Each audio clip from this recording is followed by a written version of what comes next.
বন্ধুরা দেখেন, একটি ভ্যানসন সিগারেট, এর একটা বাজারে নির্ধারিত মূল্য আছে।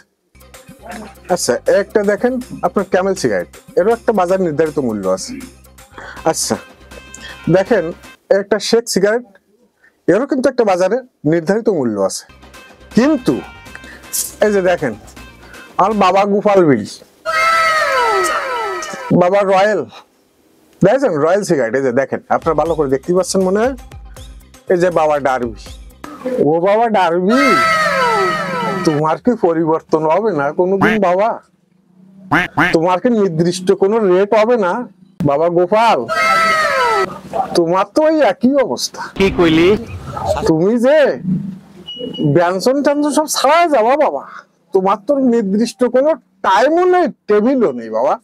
তুমি যে গাফান ঘাপাচ্ছ, দেশের জনগণ সব কাইতে যাচ্ছে তোমার এই গোপালের করণে। বাবা রয়েল, তোমার কথা আর কি কবো বাবা? তুমি যে করা করতেছো, যদি কোনো দোকানদার কোনো কাজে 10 প্যাকেট লাগিয়ে বসে, পরবর্তীতে যদি কয় ভাই আমার আর 5 প্যাকেট লাগবে, তা তুমি কবা কি ভাই প্যাকেটে কলম 10 টাকা করে বাড়িয়ে গেছে?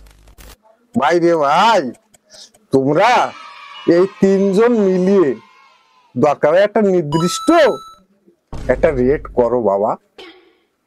আমরা মনে হয় আমার বাবাকেও অত কয়বার বাবা কই নিয়ে, তোমাকে একটু বাবা টাবা করছি, কারণ টাকা দিয়ে আমরা বিষ কিনে খাই তাই। বাবা দেও দি কোনো কাজে একটু ভালো হওয়া যায় নাই, দেশের জনগণ রে কোনো কাজে একটু বাঁচাই নিয়ে যায় নাই বাবা। বাবা তোমরা তো মহিলা মানুষের চাইয়ে খারাপ। কি কইলি?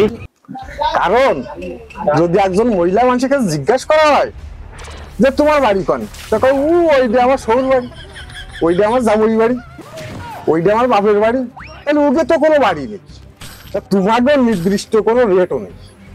তো দেও দিন কোনো কায়দা একটা নির্দিষ্ট রেট করা যায় নাই বাবা। বাবা দেও দিন আমাকে তোমরা একটু করিয়ে দেও, দেও বাবা একটু করিয়ে দেও, একটা নির্দিষ্ট একটা রেট তোমরা করো। দোকানদারও বকতেছে, সাধারণ জনগণও বকতেছে, সবাই বকতেছে, তোমাকে করো নে বাবা।